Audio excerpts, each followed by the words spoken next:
Voilà, très bien, ça c'est fait. Salut, c'est Max. Dans cette vidéo, on va voir comment importer une lutte dans Premiere.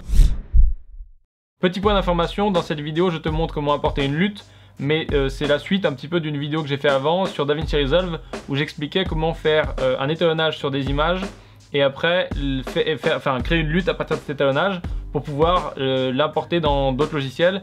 Ça t'évite de faire des allers-retours entre les logiciels si tu as juste des images, quelques images simples à étalonner. Si tu as 12 luttes à faire, ça n'a aucun intérêt. Si tu as 12 plans à étalonner différemment. Bref, donc ce qu'on va voir aujourd'hui, c'est comment importer cette lutte-là que j'ai fait dans la dernière fois. Donc tu peux aller voir ce tuto, il est dans le i. Et on peut aussi importer n'importe quelle autre lutte.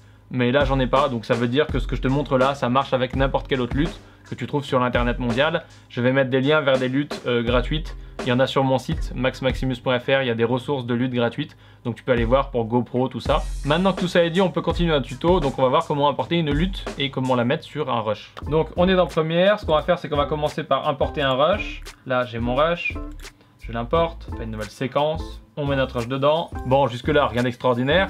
Maintenant, pour appliquer notre lutte et pour l'importer, on va utiliser l'effet de lumétrie. Donc on va aller le chercher dans les effets. Donc on tape lumétrie, non, tri, merci. Couleur lumétrie, on le met dessus. Une fois qu'on a fait ça, on va dans fenêtre, espace de travail.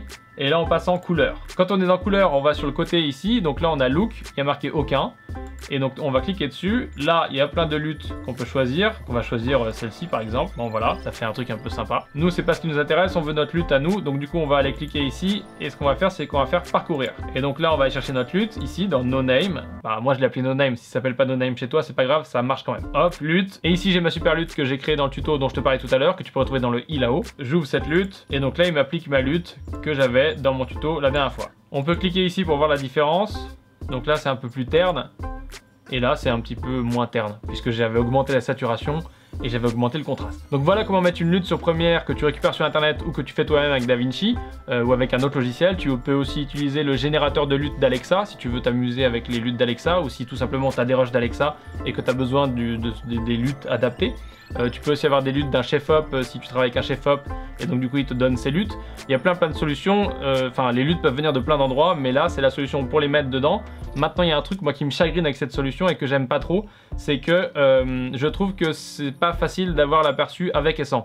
Moi ce que j'aime bien faire, j'ai l'habitude David par exemple, et ce que j'aime bien faire c'est que j'aime bien avoir mes effets de couleur en piste au-dessus. Donc du coup comme ça si je décide de ne pas voir la V2 par exemple, et ben que je vois que la V1, je ne vois pas l'effet de couleur.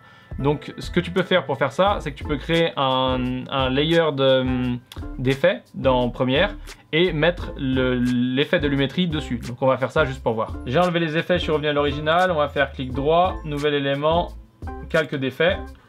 On prend notre calque d'effets, on le met juste au-dessus. On l'ajuste à la bonne taille. Donc là il se passe rien puisque tout simplement on n'a pas encore mis l'effet. Maintenant on prend couleur lumétrie.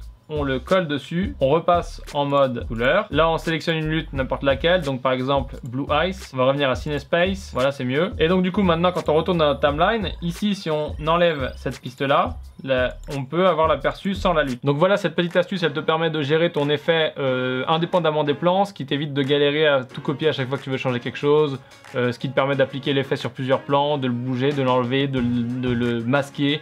Bref, c'est très pratique. Donc du coup, c'est à peu près tout pour ce tuto. J'espère que ça t'a plu et que ça t'a intéressé. Si tu as des questions, n'hésite pas à les poser en commentaire. Si tu as d'autres techniques sur Premiere, n'hésite pas à poser en commentaire aussi. Tu peux mettre un petit pouce bleu si ça t'a plu. Et après, tu peux aller faire un petit tour sur maxmaximus.fr. Il y a plein d'infos, plein de trucs très intéressants, j'imagine. Non, en fait, non, je pense qu'il y a des trucs très intéressants. Tu peux aussi aller voir sur kit.com, Max Maximus, toutes mes recommandations de matériel. Et voilà, tu peux aussi me suivre sur Instagram parce qu'en ce moment j'essaie d'être là dans Instagram, j'essaie d'être un peu présent, tu vois. Donc ça me ferait plaisir. Merci d'avoir regardé cette vidéo, à plus.